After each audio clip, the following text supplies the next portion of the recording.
के लोग को, खासकर बलरामपुर बारसोई के नौजवानों को परेशान किया जा रहा है।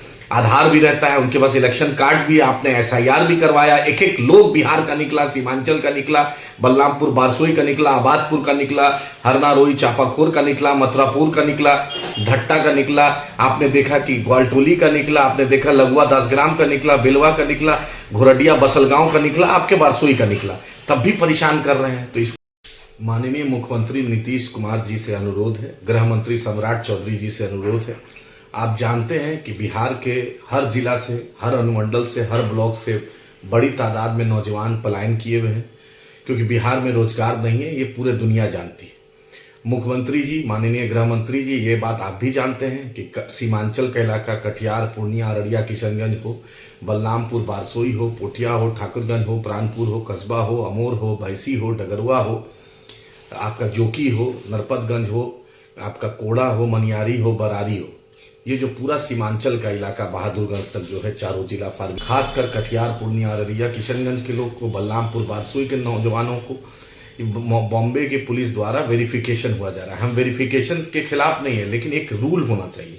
मैं देवेंद्र फडणवीस साहब, आप होम मिनिस्टर हैं, आपसे गुजारिश है कि आप एक माइग्रेशन सेल बनवाइए, क्योंकि भाजपा की सरकार बिहार में है नीतीश जी के साथ, आप वहां भाजपा में अलायंस में, और आप बिहार के भाजपा के प्रभारी भी रहे। एक माइग्रेशन सेल बनवाइए, ताकि जो बिहार से, जो उत्तर भारत से, जो सीमांचल से, जो बलरामपुर बारसोई से, जो कटिहार, पूर्णिया, अररिया, किशनगंज से जो आते हैं, वो आपके इकोनॉमी को बढ़ाते हैं, आपके इंफ्रास्ट्रक्चर को बढ़ाने में मदद करते हैं, आपके प्रदेश को, बॉम्बे को, महाराष्ट्र को एक बेहतर बनाने में अपना योगदान देते हैं। जरूर वो मेहनत करते हैं और आप पैसा भी मिलता है, लेकिन देखते हैं उनके साथ प्रताड़ना होती है।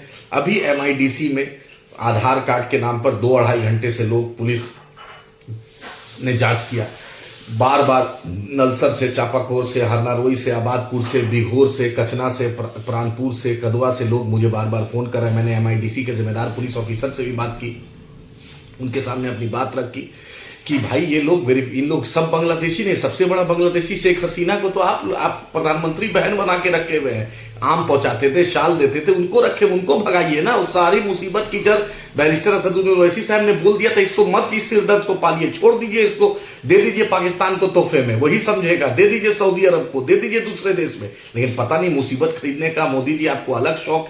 तो मैं बिहार के मुख्यमंत्री और सम्राट चौधरी जी से अनुरोध करता हूं, देवेंद्र फडणवीस साहब आपसे अनुरोध करता हूं कि, और तारिक अनवर साहब आप MP हैं कटिहार के, जावेद साहब आप कांग्रेस के MP, पप्पू जी आप पूर्णिया के MP, अररिया के प्रदीप जोशी जी MP, आप लोग चारों मिलकर गृह मंत्री जी के जाइए, अमित शाह जी के जाइए, देवेंद्र फडणवीस साहब से बात कीजिए, बार बार सीमांचल के लोग को बिहार का मैकेनिज्म कीजिए। आपसे मौदबाना अपील है, गुजारिश है, हम आपको सहयोग कर रहे हैं, लेकिन सहयोग के नाम पर नौजवानों को प्रताड़ित मत कीजिए। वो तो बिहार का नौजवान, सीमांचल का नौजवान, कटिहार, पूर्णिया, अररिया, किशनगंज का नौजवान, बलरामपुर बारसोई का नौजवान, तो डबल टैक्स दे रहा है। उनके घर वाले अपने घर में भी सामान खरीद रहे हैं, टैक्स दे रहे हैं, बाहर भी प्रदेश भी रह रहे हैं, उसमें भी टैक्स दे रहे हैं। तो प्रताड़ित क्यों दिया जाए? वो तो आपके इकोनॉमी को बढ़ा रहा है, वो मेहनत कर रहा है, वो मेहनत करने गया। बिहार सरकार आप तो रोजगार दे नहीं पा रहे हैं, आप तो ढकोसला करते हैं।